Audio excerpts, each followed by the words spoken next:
Monsieur et Madame Laumune sont mariés depuis 50 ans. Il y a 10 ans, Madame Laumune est déclarée concernée par la maladie d'Alzheimer. Depuis 2 ans, l'état de Madame Laumune s'est dégradé. Elle est concernée par des troubles sévères. Son mari s'occupe d'elle, chaque jour. Et il assiste à l'avancement progressif de cette maladie neurodégénérative. Tout ce temps-là, vous vous êtes occupé d'elle ? Oui, mais tout le temps. Oui.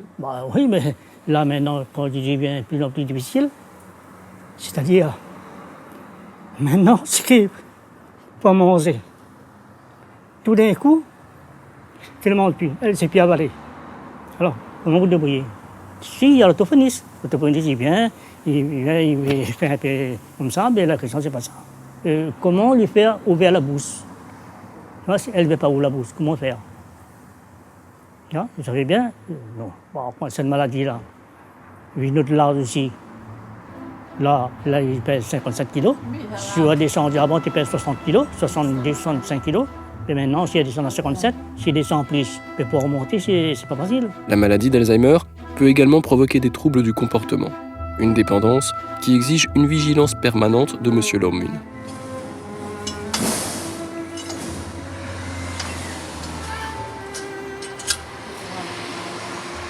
Là, c'est bloqué, elle est pour plus. Aujourd'hui, elle, avec sa maladie d'Alzheimer, c'est plus le même.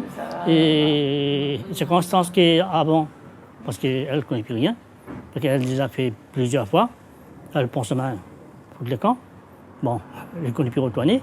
Par exemple, dans la maison, elle prend le ciseau, elle coupe le fil téléphone. Si j'ai coupe le fil des ventilateurs, il n'y a rien sort. En mangeant, qui sort à table, qui la tape, je pense qu'il part aux toilettes, il rendasse là le bain, il prend la bouteille sans point, elle a avalé. Alors, en ce moment, après, vous connaissez ce qui arrive après. Donc vous la surveillez tout le temps ? Oui, surveillance, grande surveillance. Madame Laumune est accompagnée par un service d'aide à domicile. En plus de la médecine de ville, une infirmière vient une fois par jour, ainsi qu'une assistante de vie sociale qui l'accompagne dans les tâches quotidiennes. Il pourrait bénéficier d'une aide journalière supplémentaire, mais Monsieur Laumune souhaite s'occuper de son épouse. Les aides, si, il m'a proposé beaucoup d'aides, mais oui, mais écoutez, si je prends toutes les aides, par exemple, il m'a fait que manger, il m'a fait toute l'affaire, toute l'affaire, mais bon, qu'est-ce que j'ai fait? Monsieur Laumune, qui a passé les 80 ans, s'occupe de son épouse chaque jour. Il est parfois épuisé. Il a lui aussi besoin de soutien. C'est pourquoi il s'est tourné vers l'association France Alzheimer Réunion, qui propose plusieurs activités de soutien aux aidants familiaux. Je vois des aidants arriver complètement désemparés, complètement épuisés physiquement, psychologiquement. Et je les vois cheminer en fait, Et au fur et à mesure, ils arrivent à s'adapter, parce qu'il faut s'adapter tout le temps. C'est une maladie qui évolue, donc quelque chose que vous mettez en place maintenant, dans 6 mois, vous serez obligé de changer. Et je les vois, oui, ils évoluent, ils comprennent mieux la maladie, ils comprennent mieux leurs proches et ils arrivent à s'adapter et en général ça va mieux, ça les aide. Oui, souvent ils disent c'est la soupape de sécurité, le groupe de parole. Ça dégage un petit peu, oui, ça parle un petit peu, oui, c'est vrai. Mais c'est pas médicament. Hein. Ouais. Non, franchement, non, je suis pas contre ça, je suis bien. Moi, j'ai pas tous les assises tout le monde. Quand j'ai pas, sauf si j'ai un rendez-vous et le docteur, j'ai pu parler. Le plus difficile pour lui, c'est l'isolement. La maladie d'Alzheimer accapare beaucoup de temps de prise en charge et a souvent pour effet d'isoler les dents principales. Cette solitude, c'est peut-être ce qui pèse le plus Monsieur Laumune. Sinon, j'ai fait comme ça, tous mes enfants ne sont pas là, moi tout seul.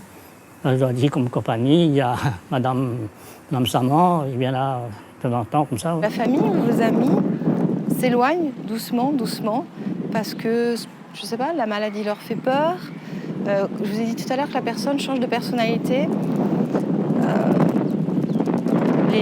Les aidants, enfin les personnes de la famille ou les amis ne reconnaissent plus la personne qu'ils ont connue dans la personne malade parce qu'elle a trop changé. Ils sont un peu désemparés. Et ils viennent plus. Au fur et à mesure, doucement mais sûrement, tout le monde, l'entourage s'éloigne. Face aux besoins de prise en charge de Madame Laumune, une solution serait son accueil en établissement spécialisé, un EHPAD.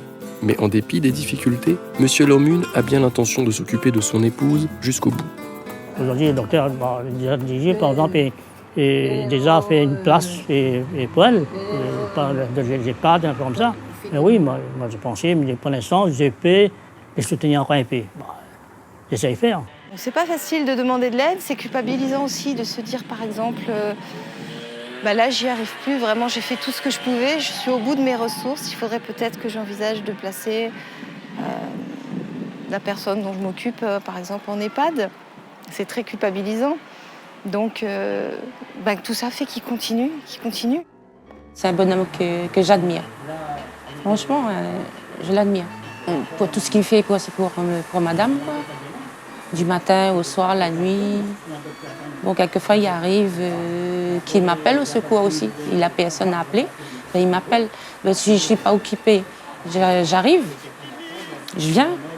Mais sinon, à tout faire pour sa femme, je trouve ça formidable. À 80 ans passés, M. Paul Laumune fait face à cette nouvelle épreuve de la vie et il continue de jouer à la mandoline les airs favoris de son épouse. Une mélodie du présent qui les lie, semble-t-il, pour toujours.